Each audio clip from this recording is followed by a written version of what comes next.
Mr. Church reunites the Expendables for what should be an easy paycheck. But the team is betrayed and one of their own is killed. Seeking revenge, they must fight their way out of hostile territory in The Expendables 2. Hi, thanks for joining us. I'm Salim. I'm Rachel. Hey yo, I'm Sean.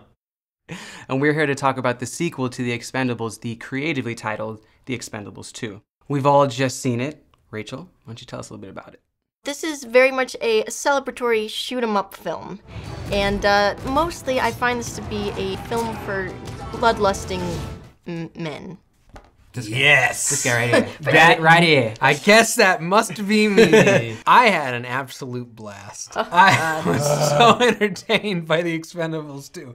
Listen, it gives you everything that you want from this type of picture. If you go in and you expect a movie in the 80s mold that's gung-ho and action-packed and a lot of fun, you get exactly that. I have to disagree with you, okay? I loved the first Expendables movie. Loved? I loved. Okay. Just like I love action movies. I love action movies that are done well, that are solid, that take time to actually create some kind of a story. It doesn't have to be perfect because it's the movie called The Expendables, right, but it has to work, and I feel like the first one did that. This one, they didn't care about making a story that worked. They just wanted to have all these characters come in, spout one-liners, and it just didn't have any grace.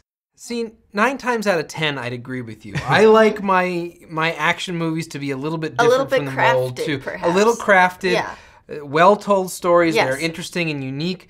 But when I'm going in to see a movie with Sylvester Stallone and Arnold Schwarzenegger and Bruce Willis, and they're all in the same picture, I've got to be thinking they're doing an ode to their old selves, right? They're talking about the movies they were in the 80s, and it doesn't work to take themselves too seriously because they automatically can't be serious if they're all in one frame together. Tear them apart! I'll be back. You've been back enough. I'll be back. I feel like they made the script and they made the movie trying to make everybody happy. They took it as a collage and Exactly. smushed it together and said, here's all the pieces everyone wants. Let's try and somehow feed this through a tube and make a movie Yeah, out and of it. I feel like they sacrificed a lot in terms of getting these characters who are only in for a very short amount of time. It was like extended cameos for Norris, for Bruce Willis. More so than in the first movie. No, I agree, but I feel like if they were gonna actually spend the time to bring them in there, like write them actually into the movie instead of just having them come in for like a day of shooting. But really, they only need to make one person happy. And that's me. Or at least the audience. And I was happy. Okay. I thought it was... All right. And here's one other thing that I would Granted. like to say, which is, for whatever misguided reason, they tried to put in a little bit of a romantic subplot. Yep. I'm a Yeah. woman. That's not gonna keep me involved in this movie. It's like, okay. don't, because it's so half-baked.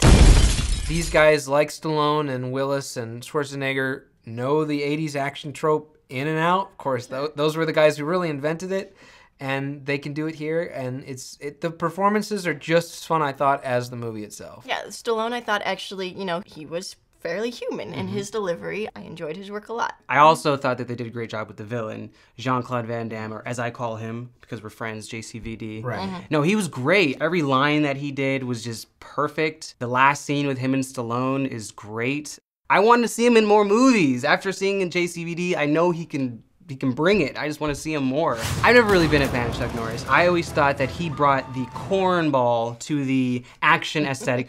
Like, I can't tell if it's supposed to be serious or not. I don't think it's supposed to be serious. But that's what I'm saying. Like, I'm laughing at it, not with it. I think you're supposed to You're laugh supposed at to it. laugh at it, but that's not a good thing, is it? I think it is in this case. Okay. You can't not be a fan of Chuck Norris, man. I mean, the guy cut through a hot knife with butter. Do you know, I heard he has a grizzly bear rug in his bedroom, but the bear's not dead. It's just afraid to move. You know the movie Alien vs. Predator? Right. Well, it was actually originally titled Alien and Predator versus Chuck Norris. See, but that would have been too short a movie.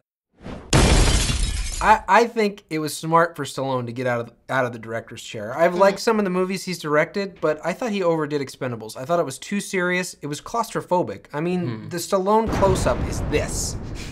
It's like, back off, man. And so he gets Simon West to come in here. He doesn't have the greatest track record. I mean, he made Con Air and Tomb Raider.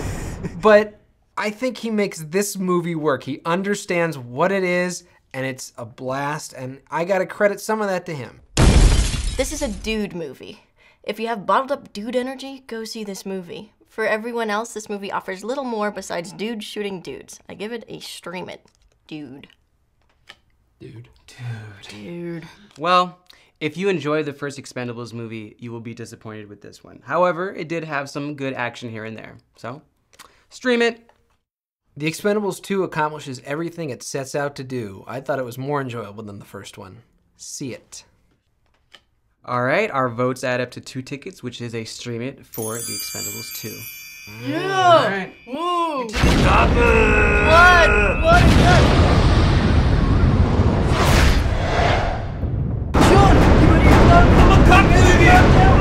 Noogie! The last third of this picture, the body count is fantastic. No, I mean, it must be the most people killed on screen, I think, in any single movie.